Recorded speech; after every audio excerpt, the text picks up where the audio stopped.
d'utiliser de la glu, j'ai déjà entendu, d'utiliser du miel pour aider à la prise des locks. Vos locks, d'accord, même si vous avez des gros locks, des grosses locks, n'ont pas besoin de substances pour aider à la maturation des cheveux. Bonjour à tous, ici Microlox France, j'espère que vous allez toutes bien. Moi écoutez, ça va très bien et j'espère que vos locks se portent à merveille.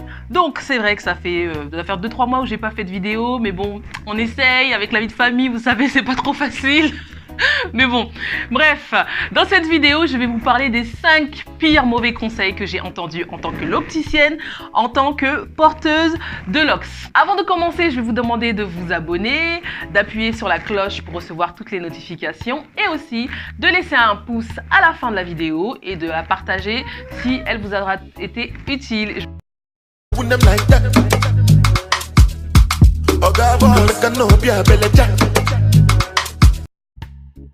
Alors, le plus mauvais conseil que j'ai pu entendre durant ma carrière, d'accord, c'est de dire que quand vous faites des locks, vous ne vous lavez pas les cheveux pendant plus de 4 mois, 5 mois, 6 mois. J'ai déjà entendu ça et je trouve que c'est inadmissible de dire à une personne de ne pas se laver ses cheveux. Pourquoi? Parce que ça nourrit le cliché qui dit que les loxés sont sales, ça nourrit le cliché qui dit que les loxés, d'accord, sentent mauvais, que les loxés ont une odeur particulière, d'accord. Et deuxièmement, ça remettrait un doute sur votre hygiène personnelle. Donc, on se lave les cheveux, d'accord, toutes les 3 semaines. Quand vous venez de faire votre aventure, vous allez espacer votre shampoing toutes les 3 semaines, tous les 1 mois maximum. Votre cuir chevelu a besoin d'être nettoyé et surtout, au bout d'un moment, ça commence à sentir très mauvais. Le deuxième pire mauvais conseil que j'ai pu entendre dans ma carrière, c'est de dire que les locks ont besoin d'une substance telle qu'elle soit pour se loxer. C'est-à-dire que d'utiliser de la glu, j'ai déjà entendu. D'utiliser du miel pour aider à la prise des locks, ça aussi j'ai déjà entendu. Et je tiens à condamner ces propos en public. Vos locks, d'accord, même si vous avez des gros locks, des grosses locks, n'ont pas besoin de substances pour aider à la maturation des cheveux, ok? Les dreadlocks, d'accord, c'est un processus, ce sont vos locks qui se forment automatiquement. Si vous avez des cheveux crépus comme moi, vos locks vont finir par se former au bout de 1 mois, voire 1 mois et demi. Moi, mes locks ont pris 1 mois et demi avant de se former, tout simplement parce que je les lavais trop souvent, c'est-à-dire quand je dis trop souvent, c'était 1 fois par semaine, tout simplement parce que j'avais peur d'avoir des résidus. Mais bon, vos locks n'ont pas besoin de cold glue, ils n'ont pas besoin de miel pour prendre plus rapidement. Aujourd'hui, les techniques de locks ont évolué et vous pouvez avoir des locks instantanés si vous le désirez en utilisant la méthode du crochet interlocks. Voilà.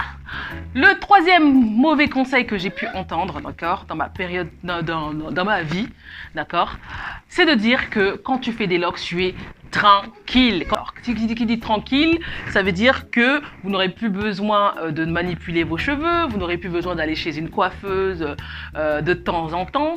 Ça, c'est faux, d'accord? Des locks belles, ça s'entretient. Si vous avez des locks traditionnels, vous devez tourner vos locks au moins tous les mois ou tous les 2 mois à votre convenance. Ok, si vous décidez de faire le crochet, il va falloir crocheter vos locks tous les 3 mois à 4 mois en fonction bien évidemment de votre repousse.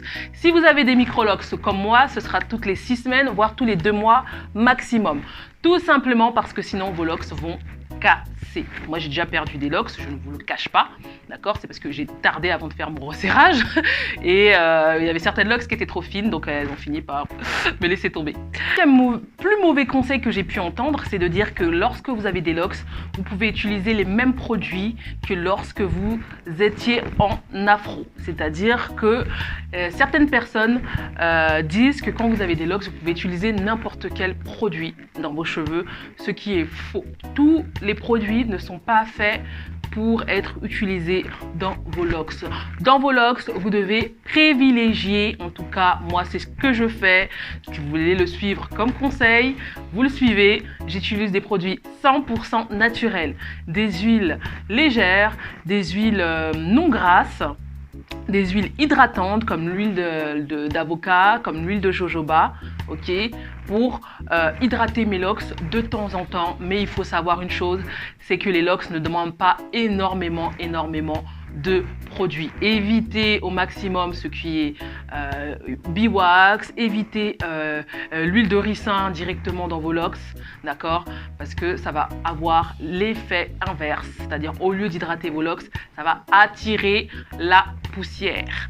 Donc voilà, c'est les 5 plus mauvais conseils que j'ai pu entendre dans ma carrière de locticienne. Et voilà, n'hésitez pas à laisser un commentaire et à me dire si vous avez entendu des conseils encore plus bad. Donc je vous dis à la prochaine pour une prochaine vidéo et je vous dis à bientôt. Ciao!